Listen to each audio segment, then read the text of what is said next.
Porque la educación nos convoca a todos. En ADN abrimos un espacio para asumir juntos el desafío de aprender. Aquí comienza La Buena Educación.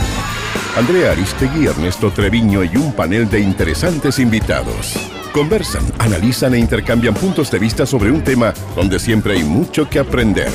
La Buena Educación está en ADN.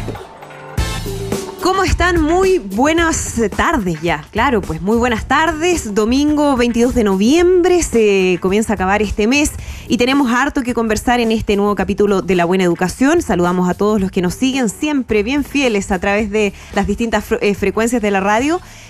También que nos siguen a través del streaming y que nos pueden ver también, revisar ahí en nuestra página adnradio.cl. Hoy nuevamente un tema muy interesante.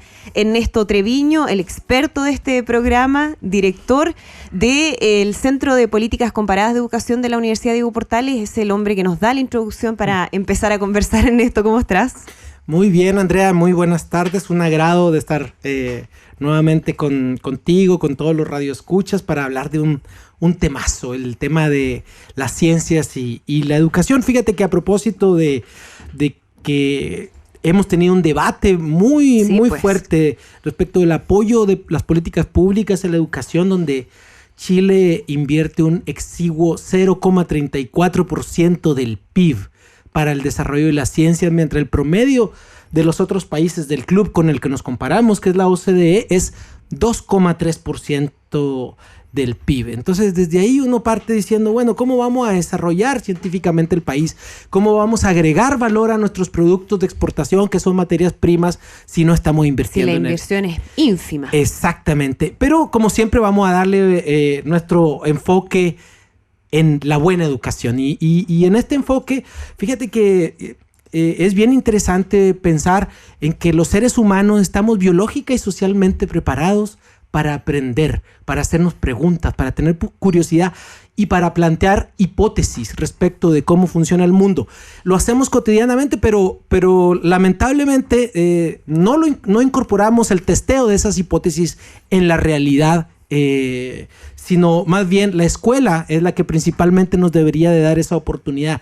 Y el ámbito de la ciencia es probablemente el más entretenido para hacer esa promoción, porque está claramente establecido en la investigación que se requiere motivación para un aprendizaje profundo. Y la motivación pasa por la curiosidad genuina, por el poder plantear esas hipótesis sobre aquellos temas que me interesan, someterlas a prueba. Si no funciona, tratar de corregirlas, que ahí tenemos un bache grande, porque tenemos esta idea de que todo nos debe salir a la primera, y el trabajo científico en realidad jamás sale a la primera. Contrario. Exactamente lo contrario. Prueba, error, hasta que finalmente sale algo. Exactamente. Y bueno, y en términos de logros, bueno, nuestros resultados en logros de ciencia son relativamente bajos y han estado estancados en la última década.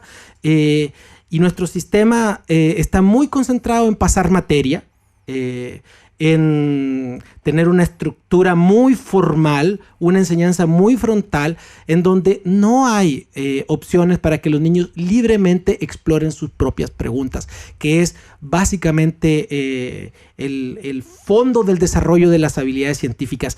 Y estamos el día de hoy para conversar sobre este tema de la buena educación en ciencias con Orieta Rojas, directora ejecutiva del MIM, y con Marcos Díaz, académico del Departamento de Ingeniería Eléctrica de la Universidad de Chile. ¿Cómo están? Hola. Muchísimas gracias por acompañarnos. Gracias. Muy bienvenidos a La Buena Educación. Gracias. Ernesto ya daba ahí varias claves, ¿no? De cuáles los problemas, las deficiencias que tenemos a nivel de país. Me gustaría también conocer ustedes cuáles consideran que son quizás los problemas más importantes, no para ponernos a llorar aquí en relación a cuál es el panorama, sino que para empezar a ver dónde se podrían empezar a hacer trabajos y avanzar y mejorar. Orieta. Sí. Bueno, muchas gracias. Es súper interesante que nos inviten a conversar sobre estos temas, porque cuando se crea el MIM, el año 2000, el MIM es una de las fundaciones de la red de Fundaciones a la Presidencia, se pensó como un espacio alternativo y complementario a la educación formal, en la búsqueda del acercamiento a la ciencia de una manera distinta a como se hace tradicionalmente. Claro. Ahora, esto pasó hace ya 15 años. Y hoy día 15 años es mucho. Lo recuerdo. Hoy día 15 años es mucho. Y en su momento el MIM fue una cosa súper novedosa. Y solamente agregar, sí. Orieta, para quienes quizás nos están escuchando desde regiones y no han tenido la oportunidad de conocer el MIM, que es el Museo Interactivo Mirador, dejarles en claro de qué se trata, ¿no? Sí. MIM. El MIM es un museo, es el Museo Interactivo Mirador. Es un espacio de 7.000 metros cuadrados que está en la comuna de La Granja, con un parque que lo rodea, 2 hectáreas, un lugar muy bonito, que tiene una propuesta que, digamos, los títulos son interactiva, lúdica y de exploración autónoma, de acercamiento a fenómenos científicos. Y justamente, a partir de lo que tú decías, Néstor, una de las cosas que nosotros buscamos ahí es que primero se dé de manera entretenida. O sea, normalmente es como que cuesta en los colegios a los niños la matemática, la química. Entonces, acercarlo de una manera entretenida, asombrosa, que se genere ese primer encuentro con esto, que es el generar esta emoción que te habilita el aprendizaje. Y que es tan importante, ahí, ¿no? Enganchado. Por una parte. Y que sea interactiva, porque nosotros buscamos que no sea cognitiva nomás la experiencia que se tiene dentro, sino que además sea sensorial, sea emocional, afectiva, o sea, que sea una experiencia bien completa y autónoma, y sobre todo hoy, más que nunca, puesto que, como decía, hace 15 años, a lo mejor hoy día los niños tienen acceso a la tecnología, por lo tanto el tema no es acceso a la información, hoy día está ahí la información disponible. Está resuelto, cosa que antes no pasaba. Es más por el lado de lo que decías tú, o sea, cómo nosotros provocamos la duda, la inquietud, que se planteen las preguntas adecuadas, se plantee, ojalá, la elaboración de conjeturas, e incluso conclusiones posibles. Y nosotros estamos viendo ahí la manera de poner un contenido adicional, pero que esa sea la entrada. Y paréntesis, si tú quieres, después podemos profundizar en eso, que en regiones nosotros tenemos visitas a regiones, que es como pedacitos del MIM. Llevar un que pedacito. Exacto, tenemos 10 visitas al año en distintas regiones, así que para los que no pueden venir a Santiago, de todas maneras, interesante. Y los que vengan a Santiago, visita obligada. Además, absolutamente. Además, para quienes no lo tenían considerado dentro de la agenda. Marcos, ¿cuál es tu visión? Ahí estábamos con Orieta conociendo una de las experiencias exitosas de acercamiento de la ciencia, además desde los primeros años, que es lo que es bien significativo, pero todavía tenemos varios problemas. ¿Cuáles crees tú que son los principales ejes de esos problemas? ¿Tiene que ver solamente con un tema de recursos, que muchas veces siempre le echamos la culpa a que no hay plata? ¿Pero es solamente eso o hay un tema más de fondo? Bueno, gracias por la invitación, Andrea, Ernesto. En realidad yo creo que es un poco más profundo que solo los recursos. Tiene que ver con un poco nuestra cultura como chilenos. Somos bien aversos al riesgo y muchas veces eso termina mermando, aunque no lo creemos así, pero cuando uno mira otras culturas son un poco diferentes. Pero, por ejemplo, es decir, nos creemos arriesgados, pero no lo somos pero para no nada. No lo somos. Y un poco parte de esas frases tiene que ver un poco cuando uno va a la plaza, una de las frases más comunes que uno escucha de los padres a los hijos es: te va a caer, no te va a caer. Y tiene que ver con la confianza que le damos de explorar o de hacer o de tratar sus habilidades. Casi que hacemos profecía autocumplida de que porque la probabilidad de que no se caiga en el patio es casi nula. Es cierto eso.